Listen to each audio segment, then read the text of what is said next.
इस कार्यक्रम के पुण्यार्जक हैं सौभाग्य कोहिनूर, श्री संजय जैन, श्रीमती ममता Jain, greater Kailash Delhi, Shri Vijendra Jain, Shrimati Nirmal Jain, Gurugram, Shri Rajiv Jain, Shrimati Meenakshi Jain, civil lines Delhi, Shri राजन जैन, श्रीमती मोनिका जैन, जनकपुरी दिल्ली, श्री अनिल जैन, श्रीमती मधु जैन परिवार, पोलो रोड दिल्ली, श्री राजीव जैन, श्रीमती संजुला जैन परिवार, गुरुग्राम।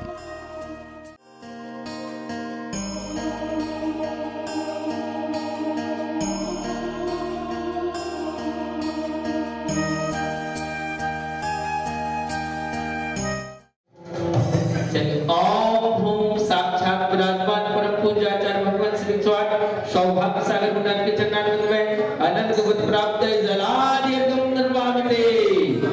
बोले परम पूज्य आचार्य भगवान सौभाग्य सागर जी महाराज की समस्त आचार्य संघ की नमो सिद्धार्थ नमो आईनीयार्ड नमो वैशायार्ड नमो रामानंद बुद्ध के बरस चित्रारंभे भारत देश दिल्ली प्रांते गिरीपाद श्री गिरीपाद स्थान से पाठशाला के लोगों से मंदिरे अक्षरों में स्वास्थ्य अंतर मन में और मध्य हो जाए कविते हसे बड़ी चिरवाणी लागे चिरवाणी जग मैया जन्म में और इसी द्वारा शांति निर्माण आनंद ज्ञान प्राप्ति भी द्वार निर्माण स्थापना करो कनिष्ठिका ओम ध्यान मुलो समुचौरभ्रा कनिष्ठिकाभ्याम नमः। दोनों ओम धाम भीम ओम ओमरा कंठरसकाभ्याम नमः। ओम भक्ति सर्वरक्षक सुपर स्वाहा। बोले प्रभु आचार्य भगवान सौभाग्य सागर जी महाराज की चलिए बड़े भक्तिभाव से लोग आगे चलते हैं। जनि क्षपेते अपवित्रः पवित्रो वा सुस्थितो तुस्तिवा धायत् पंच नमस्कारं सर्व पापे प्रमुच्यते। चंदन तंडुल पुष्प कैचरु सदीप समो कृपलार्घ्य नवन मंगल गान रवाकुल निर्ग्रह कल्याण मावयति। ओम एक श्री भगवान के गर्भ जन्म कल्याण निर्माण पंचकल्याण की पूर्ण महाजलादि एकदम निर्पापते।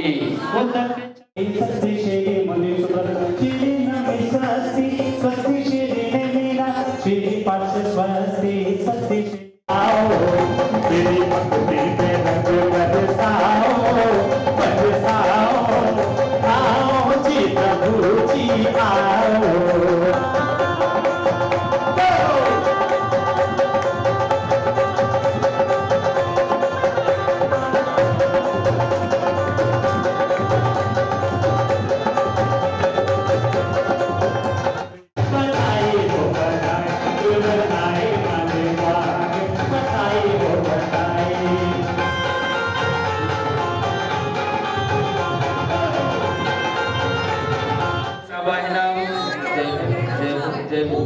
ओम भट्टिम श्री देव साधु समूह श्री विद्वान श्री शंकर अनंतान सुपर विष्णु आत्मतिष्ठो तिष्ठो ढाटा स्थापना इसी में सरिया शिवालय श्री विष्णुदास ने पात्रों को सुपोष्ट आह्वान न संसार का विनाश नहीं चंद्र निर्वामनी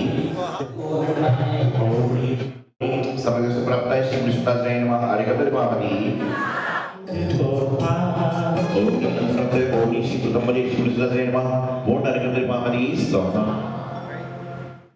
महानुभाव कुछ देर को ही सही यदि आपकी मन की वीणा परमात्मा की ओर बज जाती है, कुछ देर ही सही आपके मन के तार परमात्मा से मिल जाते हैं, तो समझ के चलना कि आपके जीवन का अहरनिश कल्याण होना प्रारंभ हो जाता है। प्रश्न होता है कि इंसान का कल्याण कैसे होगा, तो लोग स्वयं समाधान निकाल लेते हैं कि भक्ति से कल्याण होगा। पूजा से कल्याण होगा, संगति से कल्याण होगा, लेकिन ये सम्यक समाधान नहीं है। मात्र पूजा करने से, भक्ति करने से, आराधना करने से कल्याण होता तो जो संत बनी है वह संत नहीं बनते, बल्कि पूजा भक्ति आराधना करते और संपूर्ण जीवन का कल्याण करते। कल्याण करने के लिए पूजन भक्ति आराधना एक माध्यम है। जिस तरह से आप अपने घर में थे, घर से आपने भाव बनाए कि मुझे जिन मंदिर जाना है, तो आपको गाड़ी से, मोटरसाइकिल से, कैब ऑटो के द्वारा माध्यम बन गया कि आपको जिन मंदिर तक लाया। गाड़ी में बैठने से, मोटरसाइकिल में बैठने से आप कल्याण को प्राप्त नहीं कर सकते, बल्कि उसके माध्यम से जहां पर कल्याण होता है वहां पर आप पहुंच सकते हैं। उसी प्रकार से पूजा भक्ति आराधना उपासना ये कल्याण के लिए आपके साथ माध्यम है, हेतु है, नौका है, एरोप्लेन है कि इनके ऊपर आप सवार हो जाओ और आप अपनी मंजिल तक पहुंच जाओ। भक्ति जो है, पूजन जो है, वह आपको परमात्मा से जोड़ने का प्रयास करती है। लेकिन कोई भी वस्तु जुड़ती कब है? दो वस्तुएं अलग अलग हो गई और उनको कोई जोड़ना चाहता है तो जब दोनों वस्तु समीप होंगी, जब जाकर वस्तुओं का जुड़ाव होगा। उसी प्रकार से परमात्मा तो बैठे हुए हैं, और परमात्मा कहां पर है? परमपिता परमात्मा है। आपसे पूछा जाए कि परमात्मा कहां पर है, तो क्या जवाब है? परमात्मा ना तो जिनालय में है, ना तो परमात्मा तीर्थों में है, बल्कि परमात्मा जो है वह प्रत्येक व्यक्ति के अंतर आत्मा में विराजमान है। बस अंतर में देखने की आवश्यकता है, और जो व्यक्ति अपनी अंतरात्मा को देख लेता है उसको जिनालय के परमात्मा अपने आप दिख जाते हैं। नहीं तो प्रतिमा तो वही है जो 2 साल पहले आप खुद जयपुर से लाए थे, लेकिन जब उसमें प्रतिमा में प्राण डाल दिए जाते हैं, प्रतिष्ठा कर दी जाती है, तो उसके बाद वह प्रतिमा पाषाण की नहीं रहती, बल्कि जन जन के लिए परमात्मा का रूप धारण कर लेती है। उनमें प्रतिमा में परमात्मा को आप कैसे देख रहे हैं? तो कहते हैं कि प्रतिमा में परमात्मा को आप जब देख रहे हो, जब आपने अपने हृदय से परमात्मा को याद करने का प्रयास किया, आपने अपने हृदय की गहराई से मान लिया कि ये परमात्मा हैं, तो आपको उसमें परमात्मा का वास नजर आ रहा है। तो पहले आपको मानना पड़ेगा, पहले आपको जानना पड़ेगा, पहले आपको खुद को समझना पड़ेगा। और गुरुदेव आचार्य सिद्धांत सागर जी महाराज अक्सर कहते थे कि दुनिया में उपदेश देने वाले बहुत हैं, लेकिन आचरण करने वाले बहुत कम हैं। आपको यह बताने वाले तो बहुत मिल जाएंगे कि आप कहीं पर जाओ तो ऐसा ऐसा करना, लेकिन खुद कितने लोग करते हैं ये बताने वाले करने वाले बहुत कम लोग हैं। बचपन से आप सुनते आए कि जिन मंदिर जाइए वहां पर भगवान का अभिषेक कीजिए, लेकिन कभी आपने यह विचार किया कि जिन मंदिर के अभिषेक करने में जो वस्तु सहायक है, भगवान के चरण स्पर्श करने में जो वस्तु हमारे सहयोगी है, वह कैसी होना चाहिए? कौन सी वस्तु सहयोगी है? आप घर से आए, पैंट शर्ट पहन के आप आ गए, आपको भगवान जी के मंदिर में श्री जी का अभिषेक करना है, तो सहायक वस्तु क्या है? आपके वस्त्र। जब तक आपके वस्त्र शुद्ध नहीं होंगे, स्वच्छ नहीं होंगे, मंदिर की परिधान के रूप में नहीं होंगे, तब तक आप परमात्मा के चरण को स्पर्श नहीं कर सकते। विचारणी बात आपको बताना चाहता हूं, आप किसी की शादी में जाते हो, कितने अच्छे कपड़े पहन के जाते हो। क्यों? क्योंकि वहां पर आपको 4 लोग देखेंगे। लेकिन जब आप परमात्मा के दर्शन करने आते हो, उस समय आपकी वेशभूषा कैसी होना चाहिए? वहां हो सकता है कि 4 लोग ना देखें, लेकिन चारों धाम के जो नेता हैं वह परमात्मा आपको देख रहे हैं, तो उस समय भी तो आपके वस्त्र, आपके भाव शुद्ध होना चाहिए। जब मैं पुरुषों को देखता हूं ना, धोती दुपट्टे पहने हुए, तो कई बार लगता है जिस धोती दुपट्टे से आप भगवान जी को स्पर्श कर रहे हो वह देखने में ही कैसा लग रहा है, और भगवान के पास जाकर आप उनका स्पर्श करते हो, अभिषेक करते हो। जिस तरह से धोती दुपट्टे उतारने के बाद आपकी पैंट शर्ट एकदम क्लियर चमचमाती हुई होती है, उतने ही बल्कि उससे ज्यादा वस्त्र आपके श्री जी के अभिषेक के और पूजन के होना चाहिए, जिसमें आपको देखकर लोगों के भाव हो कि मंदिर में हमें इस तरह बैठे। लेकिन आज परिस्थिति विकट है और संकट निकट है। मंदिर में पूजन की थालियां देखिए आप, और घर में भोजन की थाली देखिए।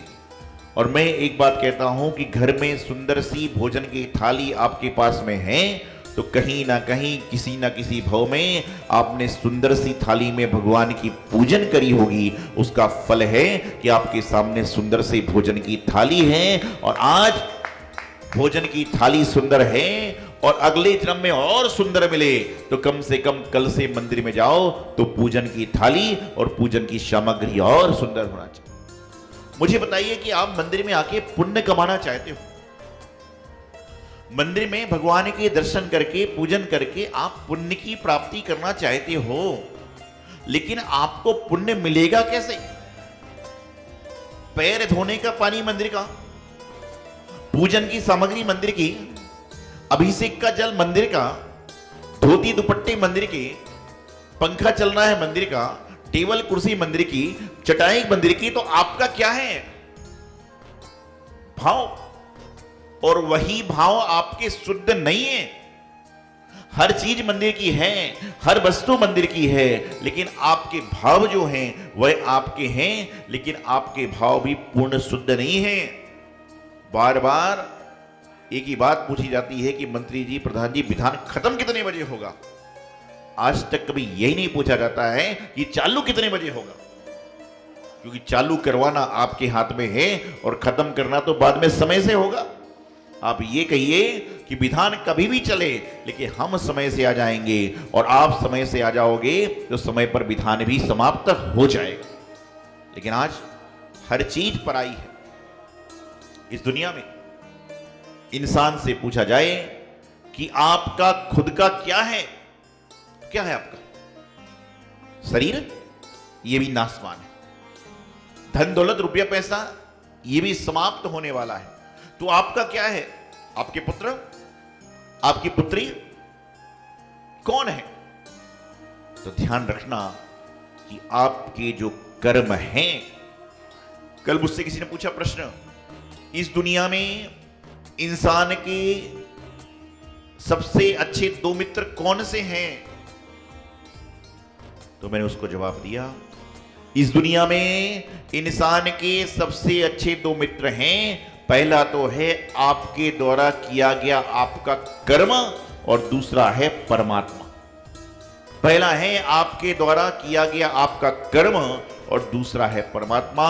यही दोनों आपके सच्चे मित्र हैं, सच्चे साथी हैं। बाकी सब तो ढकोसला है, सब कुछ यहीं का यहीं रहने वाला है।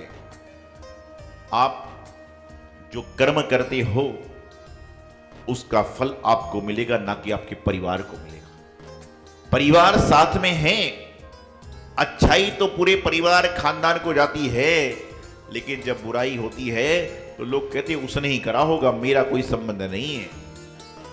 पानठेले पर एक अखबार पढ़ते व्यक्ति ने अखबार में पढ़ा कि लाला राम नाम का आदमी कॉलेज में टॉप हुआ है। रास्ते में एक आदमी गाड़ी से गुजर रहा था, वह खड़ा हो गया। बोले क्या कह रहे थे आप? बोले लाला राम नाम का आदमी कॉलेज में टॉप हुआ है। बोले वो तो मेरा भतीजा है। तो लोग बड़े आश्चर्य से देखने लगे, कितना सुंदर भतीजा है, तो चाचा भी तो विद्वान होगा। कुछ दिनों बाद लाला राम नाम के आदमी ने गलत कार्य कर दिया, अखबार में छपा। तो उस व्यक्ति को देखकर लोगों ने कहा कि यही तुम्हारा भतीजा है ना जिसने गलत काम किया है। अरे बोले मेरा सगा भतीजा थोड़ी ना है, वो तो कुनवे में 5, 7, 10 पीढ़ी के बाद का भतीजा है। हमारे घर में ऐसा कोई काम नहीं करता। इंसान की सोच, व्यक्ति वही है, लेकिन जब शुभ कर रहा था, अच्छा कर रहा था, शाबाशी के लाख कार्य कर रहा था, तो उसका श्रेय सब लोग लेना चाहते हैं। लेकिन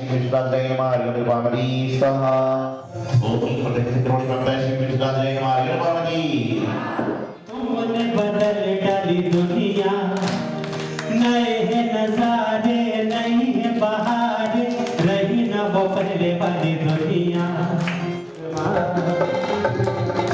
ओम द्वितीय बलि श्री कृष्णाय नमः पूर्ण अर्घ्य निर्मामति। समंत्र पढ़ो मेरे प्रभु जी, तुम धरती पर आओ। ओम ह्रीं श्री वेदनी कर्म विरासय श्री कृष्णाय नमः अर्घ्य निर्मामति। स्वाहा।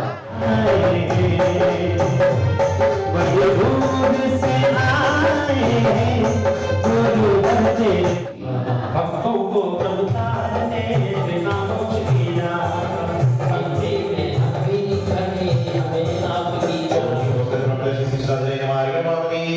जन्म दोबारा हो नहीं, ना धरती पर आए।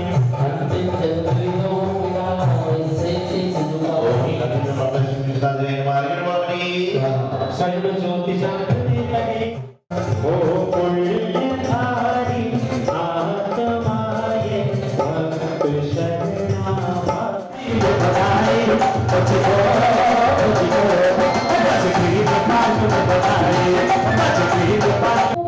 गुरु आचार्य श्री सौभाग्य सागर जी जो यहाँ पर साक्षात विराजमान है, उनके चरणों में बड़े भक्ति भाव पूर्वक मन से, वचन से, काय से जलादि अर्घ्य निपाते।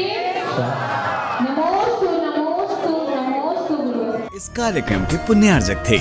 इस कार्यक्रम के पुण्यार्जक हैं सौभाग्य कोहिनूर, श्री संजय जैन, श्रीमती ममता Jain, greater Kailash Delhi, Shri Vijendra Jain, Shrimati Nirmal Jain, Gurugram, Shri Rajiv Jain, Shrimati Meenakshi Jain, civil lines Delhi, Shri राजन जैन, श्रीमती मोनिका जैन, जनकपुरी दिल्ली, श्री अनिल जैन, श्रीमती मधु जैन परिवार, पोलो रोड दिल्ली, श्री राजीव जैन, श्रीमती संजुला जैन परिवार, गुरुग्राम।